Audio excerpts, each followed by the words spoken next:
Құрметті тыңдарман, сіздердің тыңдап отырғандарыңыз Әпетей Қарабұлының Киелі көші атты романының жалғасы. Уәкіл етіп жіберді.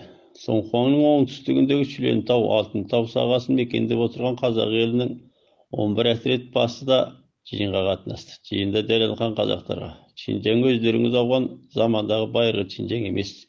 Чингисхай жендет 1944 жылы Чинжаңнан табан жалтыратқан. Өткен жазда Чинжаң үкіметі мен үш аймақ үкіметі бірлескен үкімет құрды. Бұл демократтық үкімет Чинжаңның экономика, оқу-ағарту, ұлттар ынтымағы, халық тұрмысы қатарлы жақтарын жақсарту жөнінде көптеген тиімді саясаттар белгіленді. Қазірден бастап атқаруға кірісіп кетті. 1940 жылдың алдарында Чингисхай қолға алғандардың қаза болғандарынан қалғандарын түгел босатылып еліне қайтты. Өткенде бұрыс істегендердің күнәсі ендігәрі қузастырылмайтын болды. Енді кіндік кесіп кір жуған атамекендеріңізге қайта оралып, ұлтымыздың бірлігін сақтауға, мұсылман дінімізді сақтауға талпынып, атамекендеріңізде баяғыдай баяшатты тұрмыс кешіретіндеріңізге сеніңіздер. Ел ішіндегі сіздерді қойып, Үндістан, Пәкістанға өтіп кеткен қандастарымызды қайтарып келуге болады. Мына қақтауда енді тозып жүрмеңіздер. Бұл жер басқа елдің жері, бөгде ұлттан құралған ел. Uzun vaqt тұру қашанда ұрпаққа зиянды. Өзін болашақты ойлаңыздар. Дәлелхан шабыстырып көп сөйледі. Жиынға қатынасқан қазақтардың бір бөлімі атамекенге оралуды жөн көрсе де, бір бөлімі керен аулауға айтты. Ал Чинхай өлкесін билеген Мафуфан қазақ десе аза бойы тітіркенетін болған. Ол орталық бұйрығын тапсырып алғаннан соң қатысты мекеме басқармалардың бастықтарын жинап, жай ғана жиын ашып, орталық үкімет қазақтарды Чинжаңға қайтарсын депті.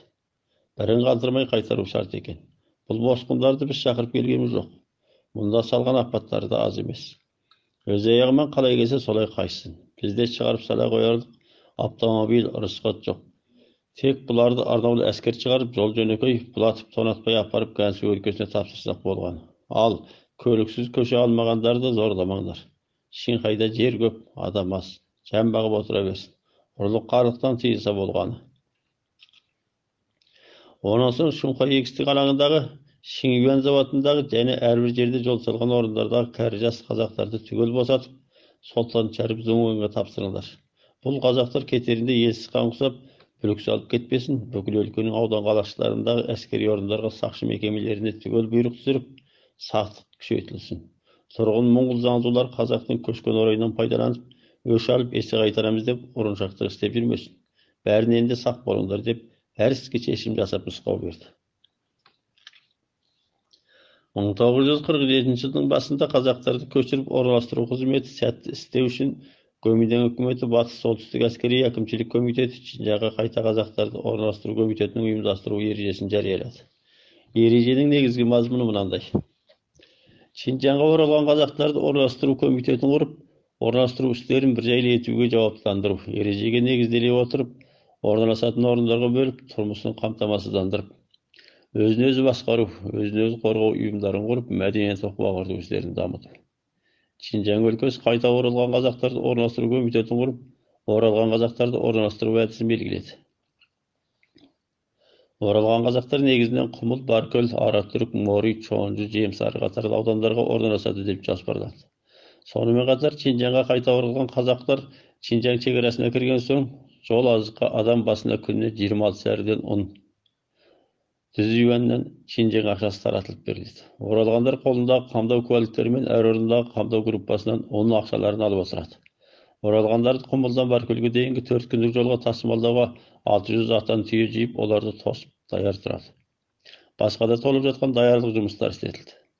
1947 жыл шілдеде Чинжаң оралғандарды орналастыру комитеті бірінші рет жиынын ашып,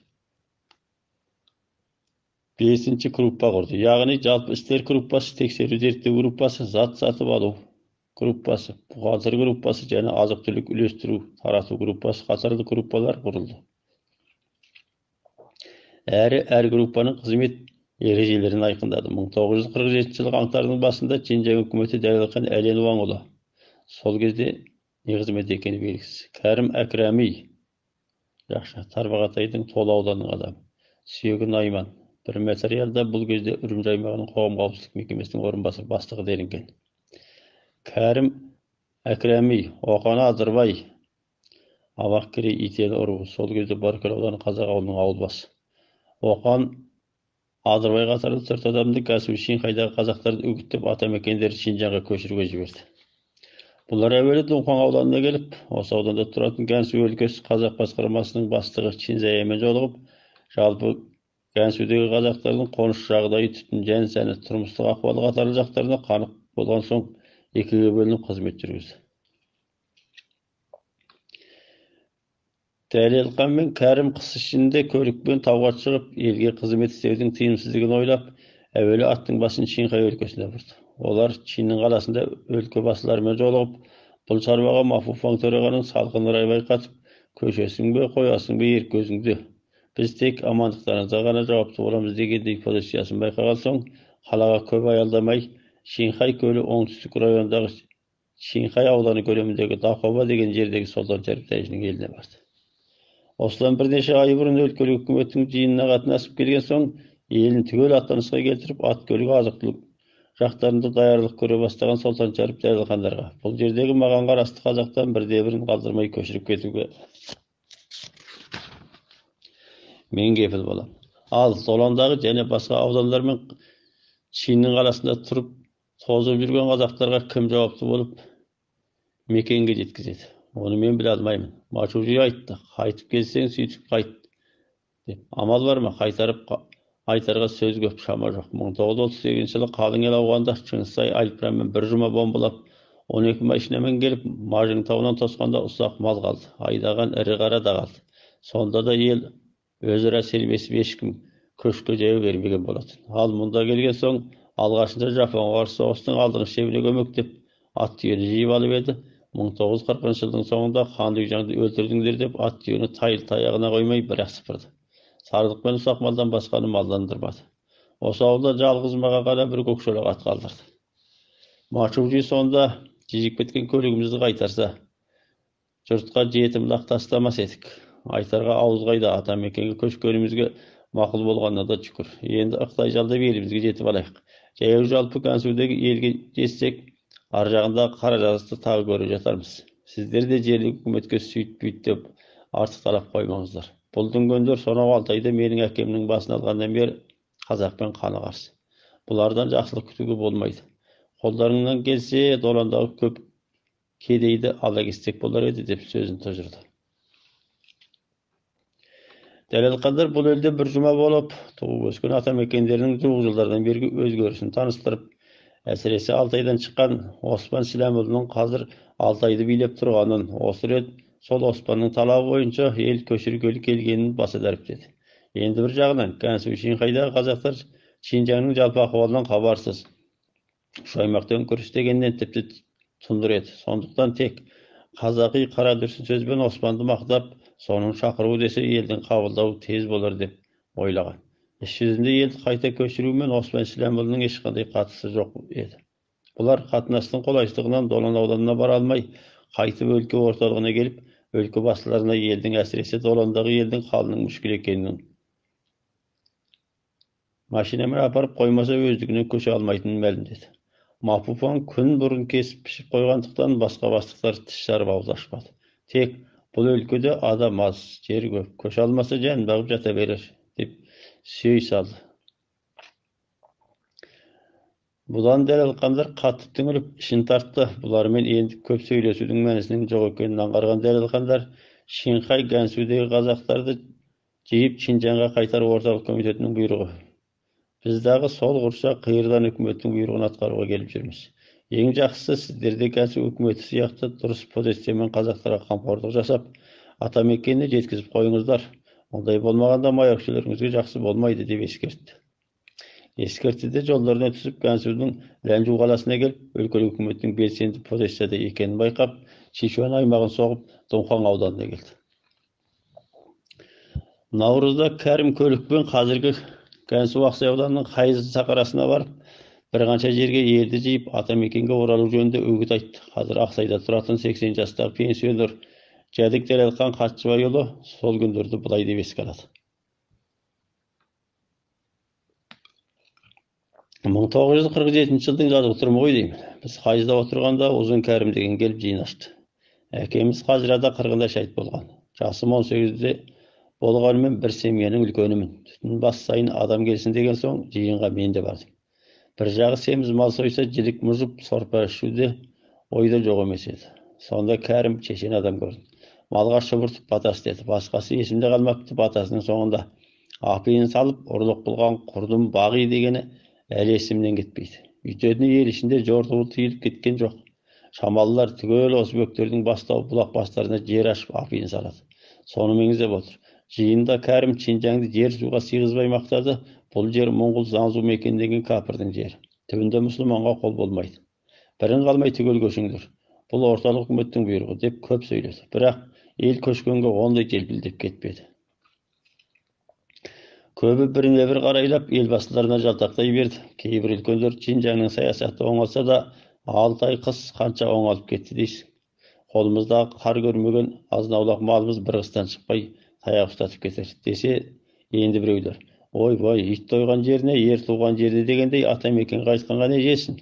Сендер баяғы топтасып барып, қуып алатын малды, сауып алатын апиындарыңды қимай отырсыңдар ғой. Бұл аз күн жалғанның алданышысы ғана. Ер жақсы қоста бар деген қайда деп, ел жақ болып бірлікке келе алмады. Айтпақшы, сол жиында ел Жынды Сүлеймен дейтін кісі, Байқан Таспикі дейтін кісі оң жақта отыр. Ой, Чинжаңда біз көрген баспен сирақ, қанша мақтап майын тамызғандарыңмен көшпейміз деген соң көшпейміз деп, орнынан тұрып, әулекіленіп мықындана қалды. Мұның сөзіне ыза болған Кәрім жалма-жан мықынында асулы тұрған тапаншасын суырып алып, әкеңнің аузына атып қана тастайын ба осы сені деп қозалақтағанда мұқым үйдегі ел шошып кетті. Төрде отырған Уаң, Алубай, Уаң мен Жәкең, Жәнәбіл. Уаң мен Жәкең ұша түрегеліп: ойбай, ашулана көрмеңіз, бұл бір әумесір жынды. Әумесір жынды неме деп Ұзын Кәрімнің қолын ұстай алды. Сүлеймен үйден шыға жүріп, алдына Кәрімге мінгізбекші болып ерттеп қойған өзінің жүйрік торатын міне салып шауып жөнелді. Жиыннан соң Кәрімді Жәнәбілдің көк жорға атына мінгізіп, аяқ жақтағы молқы сарақиттардың аулына ертіп кетті деп, бұл кеңесті молқы мұғалым Қожаұлы қосты. Сонымен жаздың соңы күздің басы болған қыркүйек айы мөлшерінде қайыздағы ауылдардың ер азаматтарының бір бөлімі осы бөктердегі Шілентау Алтынтаудың теріскей бөктерін айтады. Осы бөктердегі Ханзуға салдырған апиындарын сауға кетті. Қалғандары ұйымдасып жортуылға аттанып кетті. Онда қойлар үкімет есіне алған істемей қоймайды. Бұл елді қашанда Чинжаңға көшіріп, Моңғол Заңзудың жерін босаттырмай тынбас. Осы орайда мал қуып, көлік құрап алу еді. Алдырар күні жаздырар деп, тап осы кезде қалың моңғол келіп, мал қуып аңырап жүрген Жәдік Кәкәрманның үлкен ұлы Мұхаммедхан көріп, таяп барып атысқанда оққа ұшыпты. Ауылда қалған жалғыз азамат Дәуіт мылтық дауысын естіп, атына міне шауып, моңғолдарды тосқауылдап атысып, ауылға жолатпай қойыпты. Моңғолдардың бірнеше адамы жараланып, қолдарына түскен жылқы түйені қуалап жолдарына түсіпті. Біздің бар сенімді екі атанымыз да соның ішінде кетті. Осыдан соң қайыз қалтынды мекендеп жүрген Алубай, Жәнәбіл қатарлы Таспик ауылдары мен басқа ауылдар қайыз қалтын Моңғол Заңзу жеріне жақын шет жер болып қалды. Бүйте берсе жан таптырмайды екен деп, қопақтап қосарыла көшіп, осы бөктердегі елге келіп қосылды. Мен де қолда қалған 2-3 ірі қараға қосымды артып, шешемді мінгізіп, екілімді жая берсіп, Қанамбарда туыстарға Сағидолла ауылына келіп қосылдым деп Дәлелхан кеңесін жалғады. Жақсы. Дәлелханның бұл кеңесі 78 жастағы молқы мұғалым Қожаұлы қарайлас кеңестермен растады. Мұғалым Алубай Уаңның қызын алған адам. Үлкен жағында істерде недәуір хабары бар қария еді. Кәрім осыдан кейін қазіргі Ақсайдың бөктерінде елге келіп, рубасылармен 6 әтрет басымен түгел бет көрісіп, өткірде терең сөздермен үгіт айтты. Ол көбінде Алубай Уаңның үйінде болды. Бірақ үгіттің өнімі шамалы болып, көше қояйын деген ел көп болмады. Осы жылы жазда Батыс терістік әскери әкімшілік комитетінің шақырып ашқан Ләнжудегі жиынына Алубай науқас болып бара алмай, орнына ұлы Қами Кәрімге ілесіп барып қатынасты. Осы орайда Кәрім Қамидің ұрық қуған өкпе туберкулезін Ләнжу әскери ауруханасына дауалатып, ұзын уақыт Ләнжуде болды. Науқаста түп еселі жазылып, Қамекеңнің кейінгі өмірінде қайтып қайталады. Екінші группадағы Кәмен Бурата yolu мен Оқан Адырба yolu Жаңия аймағынан Әнши ауданының шығысына дейінгі аумақты бытырақ қоныстанған қазақтарды көшіруге жауапты болып, Шишуан қаласына барды. Ол жердегі әскери және әкімшілік мекеменің бастықтарымен бірге бас әтірет бас Мұқаділ, бөлімше әтірет бастары Мажан, Малсақ, Қамкес, Сыбан, Қасти қатарлылар жиын мәжілісін ашып, орталық үкімет пен Женеу үкіметінің қазақтарды атамекеніне көшіру жөніндегі бұйрықтары мен жалпы орналастыруларын жариялады. Елді көшірудің толып жатқан пайдалы жақтарын үйіп-төгіп құлаққа құйды. Онсыз да жат есігінде қалт-құлт етіп зорға отырған ел осы жазда малды тойындырып алып, күзге қарсы атамекенге көшіп кететін болды. Көлігі барлар көлікпен, көлігі жоқтар Шишуан Әнши ауданы екі жерге жиналып, әскери орынның шығарған аттау көлігімен көшетін болды. Кәбендер көлікпен таулық елге шығып, аман сәлем қылып, насихат айтып қайтты. Шыңқайдағы қазақтардың көшу барысы. 1947 жылдың басында Шыңқай Коминтерн үкіметі Шыңқайдың жер-жеріндегі егіс алаңындағы заводтардағы қазақтарды жүйеден Чиның қаласының Шыңюан заводындағы 600 баладан су ішері бар тірі қалған 70-80 баланы түгелімен босатып, Солтан Шәріптің еліне қосты. Елдің Чинжанға көшетінін естіген қайыршылар да осы елге жиналды. Тек жаздың ерте шығып, малдың ерте күйлерін тосып, азық-түлік жағынан қамданып, ел Солтан Шәріп Зунгуанның жақша. Ол кезде Шыңқай үкіметі Солтан Шәріп Шақшаға қарасты елге басқарушы етіп тағайындаған.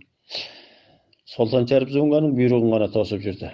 Сол жылдары еліміздің ішкі жағдайында да үлкен өзгеріс болған еді. 1946 жылы шілдеде 1947 жылы маусымға дейінгі бір жыл жапалы соғыстың нәтижесінде халық азаттық армиясы Коминтерннің азат райондарға жаппай шабуыл жасауы мен басты орындары түйініш шабуыл жасады. Илгерінді соңында Тасталқанын шығарды. 1947 жылы ақпанның аяғына дейін азаттық армиясы 8 ай жалғасты соғыс ашып, жаудың 710 мың әскерін жойып, Коминтерннің азат райондарға жаппай шабуыл жасауын талқандады. 1947 жылы наурыздан бастап Жаңжеші азат райондарға жалпы бет шабуыл жасау тактикасын Янәні сияқты түйінді орындарға шоғырды шабуыл жасауға өзгертті. Бұл есептемесі де жеңіспен тынып, 1947 жылы маусымға дейінгі бір жылдық соғыста азаттық армия Коминтерннің 1.112.000 әскерін жойды. Бұл жеңіс тек азат райондағы халық пен армияның шабытын көтеріп қалмастан, азаттық армияның стратегиялық қорғану сатысынан стратегиялық шабуылға өтуіне шарт жағдай әзірледі. Ішкі жақтағы осы қиян-кескі соғыстың Гансу, Шыңқайдағы дүмпуі де осал болған жоқ. Өйткені бұл бір әкіметтің енді бір әкіметке қарсы көтерілісі. Екі саяси топтың өліспей беріспейтін күресі. Сондықтан әр өлке әскери орындардың мәнсап басындағылар қопақтап әркім өз тағдырын ойластыра бастаған дәуір еді. Сондықтан да жерлік мәнсаптылар да өз есебі өзінде болып, қазақтардың көші-қоны сияқты істерді бас артық шаруа ретінде қарағандар да болды. Бұл ахуал әсіресе Махмұтбаң басшылығындағы Шыңқай үкіметінде көрнекті болды. Бұрын жұмасына келіп, адам түгендеп, қашқын ұстап, алмасалық жинап тұратын қызметкерлер мен әскерлер ат ізін салмады. Бұрын аралас-құралас отырған тұрғын малшылар да шеттей қонып, сақтығын күшейтіп, барыс-келіс азайтты. Заты жоғары үкіметтің үгітімен өсек аяңы аз емес секілді. Сонымен 1947 жылы шілденің аяғында Солтан Шәріп 200-ге жуық түтінді бастап, Шыңқайдың Шыңқай ауданынан солтүстікке бетке алып жолға шықты. Қолында ұсақ малы, сиыры барлар бірер түйе ауысып алды. Елдің көбінің көлігі сарлық болды. Еңбектеген жас, еңкеңдеген кәріден басқа адамдардың көбі көшке жаяу ілесті. Жас азаматтар топтасып алып көштен оза жүріп, қоян аулап, құс қуалап, жол азықтарын жолдан іздеп, сиырлы көшті қоналқы жерден тосып алып отырды. Екі көштен соң түйесі молдау Солтан Шәріп қатарлардың көші озып кетті. Сиырлы көш жүрісі мандымай мимырттап қала берді. Осы көште жуықта Шыңюан заводынан босап келген 30-дің үстінде бала бар еді. Бұларды Солтан Шәріп өз руларының семьяларына орналастырған болғанымен, елде астық тапшы, сойып жей қояр ұсақ мал жоқ. Көк арпаны талшық ететін сол балалардың көрген күні тіпті мүшкіл болды. Алдыңғы кеңестерде баяндалған Шәжей, Шәріпқан, Мүсайып, Құмарқан қатарлардың кеңесінде айтылған жан түршігерлік оқиғалар. Осы көште болған кешірмелер. Жаяу шаршап шалдыққан елге сары жонның ісі тіпті де оңай болмады. Осы азаптарға аштық қосылып, талай пенделер елге қайтқан жолында армандары үзіліп, қыршындарынан қиылды. Бұл ел Чинхай көлінің оңтүстік тауынан асып, көлдің батыс жағасын жағалап тұр. Оның заңзу масларын қақ жарып, Мұқа көлді өрлей көшіп, Айгүл көлдің сары жолынан асып, Сұр өзенінің басынан түсіп, өзенді құлдап, Күкірт тауынан асып, үлкен Күңса сайының басынан түсіп, сол сайды құлдаған қалпы Шыбаужыңды басып, Ташы Сарғалыдан өтіп, Шишуан аймағына қарасты Әши ауданына келіп жетті. Түйелі көш бір айда, сиырлы көш 2 айға жуық уақытта зорға жетті. Bir bölüm жетім бала, жаяу жалпылар Айгүл көлді асқан соң, Тула өзенін құлдап Шишуан қалашығына төте тартты. Әншіге келген ел қолында ұсақ малы барлар әншінің дерін қақ жарып ағатын Сұр өзенінің жағасына, малы жоқтар Құржаға жақын өзен бойындағы жиде ағаш орманның ішіне қостарын тігіп отырды. Атамекенге көрікпен көшіп ұсақ малдарын айдап кетпекші болғандар күннің салқындауын тосып, қазан айының аяғын ала қозғалып, бастауды қуып, қар түскен соң қар суымен жыла қонақтап, Сармажын, Қарамажын өмір тауларын басып, 1948 жылдың қаңтарында Бағраш тауының шығыс тұмсығына ілінді. Ал машинамен көшетіндер айдың үстінде тосып, Құржадан қайыртылып, байлардың егінін орысып амалдады. Сұлтаншәріптің елі келгенде бұл жерде бұрыннан тұрақтап отырған 40-50 түтінде осы елмен бірге көшті. Долан ауданына қарасты Уаға Әмбеттің қалған ауылдары Секел Тоқай Өврәлі ұлына қарасты Жентекей ауылдары, Терістің балы Найман Бәйтікбайға қарасты ауылдар, Жүніс Дәулетұлына қарасты Жәдік ауылдар. Жиыны 200-ге жуық түтін, 800-ге жуық жәнсәні бар еді. Бұлардың көп сандысы аудан қалашықтың маңындағы Көрі, Айқа, Сарылық, Серкегүл қатарлы тауларға мал бағып күн өлтетін еді. Аз сандысы Құржа төңірегінде егін салып байларға айлықшы, жылдықшы болып істейтін. Көп сандысында көлік атаулы болмайды. Малшылағындағылардың көшіп қонар көлігі Сарылық, Кәйлік сияқты сиыр түлігі болатын. Елдің Чинжанға қайтуға бар тиісімен өрліғылы шабыс болып, шамалылар тұрғын мұңғыл заңзулардан ат түйе айырбастап алды. Қолында түгі жоқ шамасыздар елден тірі айырылып, жұртта қалған итте өлейтін болдық деп еңіреп тізесін кемірді. Шілденің аяғында мал қызылданған соң көшетіндер қозғалды, елдің көп сандысы жаяу шұбырды. Ол заманда адамдар жаяу шұбырғанды жапа машақат көрмейді. Тек жүк артатын көлік болса болғаны. Атамекен ел мен жерін аңсаған кейбіреулер амалсыздан қолды аяқты балаларын көлікке айырбастап, азық-түліктерін соған артып жылап еңіреп жолға шықты. Осы күндерді басынан кешірген Гәнсу Ақсай ауданында тұратын 73 жастағы Тасифке Махмұт Кітапбайұлы бұлай хикая шертті. Біздің үй Шилігу Құржасына жақын бір бұлақтың жағасында көп қоспен бірге отыратынбыз. Әкем молда еді. Түнгендер аздап қайыр сақауат беретін. Мен сияқты ұсақ балалар күні бойы Құржа аралап қайыр тілейміз. Сонда бір семьеде 5 адам бармыз. Шешем мен әпекем Құржаға барып таныс байларға күндікші болып істейді. Bir жылы күзде ел көшетін болып, абыр-сабыр болды. Біздің үйде бірде-бір көлік жоқ. Жұртта қалатын болдық. Әкем қанша жүгірсе де қайыр қылған ешкім болмады. Содан әке-шешем ақылдасып, кіші әпекем Гүлзайраны сататын болды. Үй ішімізбен шулап жылап еңіредік. Әпекем сонда 9 ғана жаста. Bir күні әкем уәделесіп қойған дүнген ақсақал бір өгіздің беліне бір ағаш бидай салып алып келді. Гүлзайраны алатын осы екен. Гүлзайра шешемді құшақтап жібермейді. Апа, бері көрмеңізші мені. Өзім жаяу жүріп отырайын деп зар илейді. Әкем мен шешем де көздерінің жасын көлдей төгіп отырып, қарғам күнім, біз көшіп ешқайда бармаймыз. Келесі көктемде мына өгізбен жер жыртып, мына бидайды салып, жазда егінді орып алған соң көп бидай түседі. Сонда мына дүнгеннің өгізі мен бидайын қайтарып беріп, өзіңді қайтып аламыз. Қазірше бара тұр деп алдайды. Мен де рас екен ғой деп сенетінмін. Сол беті кетерін қайдан білейін. Дүнген Гүлзайраның жылағанына қарамай дедектетіп жетелеп кетті. Bir жұмадан соң ертең көшеміз деген күні әлгі дүнген Гүлзайраны ертіп келіп қош айтты. Гүлзайраны шыт жаңа дүнгенше киіндіріп қойыпты. Өңі әппақ қудай болып көзі алая қалды. Жүгірген қалпы келіп шешемді бас салды. Тағы еңіреп қоя бердік. Әкем тағы өтірік айтып алдап жатыр. Қайран қарындасым. Көз көрім жерге барғанша кішкене қолын шошаңдатып, бұлғап бара жатты. Еңіреп бара жатты. Жүгіріп давалға шығып қол бұлғадым. Махмұт кемсеңдеп не дауыр отырып барып.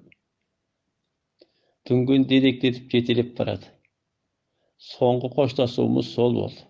Азаттықтан кейін іздеп барсақ, әлгі дүнген қоныс аударып кетіпті. Көп сұрау салып, қайда кеткеннен деректі таба алмадық. Sonымен жалғыз өгізге қосымызды, азық-түлігімізді артып, елмен бірге жолға шықтық. Елдің көбі біз сияқты жаяу. Әр күні таңертең чай суанымызды ішіп алған соң, 20-30 жас баланы бір үлкен кісіге ертіп қоя береді. Сонда мен 7 жастағы кезім. Ұсақ балалар шуылдап, әлгі үлкен кісінің артынан еріп шуап отырамыз. Чаршап қалжырап бара жатсақ, үлкен кісі қызықты әңгіме айтады. Соған бала өліп-талып еріп отырамыз. Жолда бірнеше бала ыстиып ауырып, қайтып қатарға қосылмады. Бізді көш қуып жеткенде ара-тұра жүкті өгіздің үстіне шығарып аяғымызды суытады. Сонда күз болса керек, жонтауға қайқайған сайын күн суытты. Ел аюбелге барғанда жағарға отын жоқ, қостың уығын жағып ыстық ішіп, түн қатып сұрдың басынан түсіп кетті. Сонан ел Туланың басынан асып түсіп, сол өзенді құлдаған бойы құлдап, Шишуан қаласына бірақ бардық. Ойласам сонда ай жарымның үстінде көштік қой деймін. Сол жаяу жорықта әкем шақайымды 3 күнде бір ауыстырып береді. Әйтеу артып жүрген құлан терісі бар. Сонан Шишуанның құржасында айдың үстінде машина тосып жаттық. Мен сияқты ұсақ балалар күні бойы құржа аралап қайыр тілеп жан бағамыз. Сол заманда үкімет көмек астық берді деп жатады. Қанша беретінін білмеймін. Үлкендер көбінде ұзақ бір жердегі еңбек майданына барып жалданады. Жақсы. Бұл сол кезде жаңа салынып жатқан Шишуан қаласының солтүстігіндегі 90 шақырым жердегі Жиынта ауданның су қоймасы болатын. Барып жалданады. Bir күні қалың жасыл сырлы көмке келді. Ел жапа тармағай жүгін басып көмкенің үстіне шығып, шаңды аспанға шығарып батысқа қарай жүріп кеттік. Жолда біреу құсып, біреу басым ауырып барады деп аласатып жатты. Тіпті Сарбас Құсайын молда деген кісі басы айналып машинадан ұшып өлді. Онда машина жол жоқтың қасы. Қара татырдан жазықты қуалап кез келген жермен жүре береді. Сол кеткеннен араға 2 қонып 3-ші қонақта құмылға зорға жеттік. Сонда үлкендер көмкенің күштілігіне, тездігіне таңданып, Құдай сақтасын, мынау бір диюне екен. Деген тез емес. Ұшақ күнде келіп қойдық. Көлік болса үздік көшке айдың үстінде жол ғой десіп таң қалып жатады. Сонда күн суық, қыс іші болса керек, құмылға барғанда тонар тоқашты үйіп тастады. Bir жұмадан соң түйемен лаулап Паркөлге жеткізді. Елдің азын аулақ малын құрап айдап кеткен азаматтар біз Паркөлге барған соң 1 айдан кейін самтырап өздері зорға жетті. Малдарын жолда Бобра деген моңғол құйыршы қолжалап кетіпті. Bir qancha адамды да өлтіріп кетіпті. Содан Атамекен деп барғанмен 1-2 жыл тұрып қайта үріктік қой. Мақаңның кеңесі жалғаса берді. Сол бір жылдары Гансу, Чинхай өлкелерінде тозған қазақтың Атамекеніне оралуы. 1999 жылы ұлттар баспасынан шыққан Шинжан қазақтарының қоныс аудару тарихында баяндалғандай, үкімет жалпы бетті ішпек жемекпен қамдап, көліксіз кедейлерді түгелмен машинамен жеткізіп, әскер алды-артын қоршап, амандықтарын сақтаған жағдай жалпы бетті емес. Әсіресе Чинхайдан қайтқан 2 өлек елге үкімет ешқандай көмек көрсетпеді. Кітапбай құсап, баласын көлікке айырбастағандар. Тағы бір қанша ал, көшуге ешбір амал таба алмаған 40-тың үстінде түтін доланда тұрып қалды. Хаңжун ауданының Шаңюйжан ауылында Молқы Үшқатбай, Муса, Бабағұмарұлдар, Мұқанай, Қаделқан, Қарақас, Оразалы қатарлы бір қанша түтін қалды. Жақсы. Бұлар 1953 жылы Шапшадағы елге қосылып, 1955 жылы сол елмен бірге Құлымсыдағы елге келіп қосылды.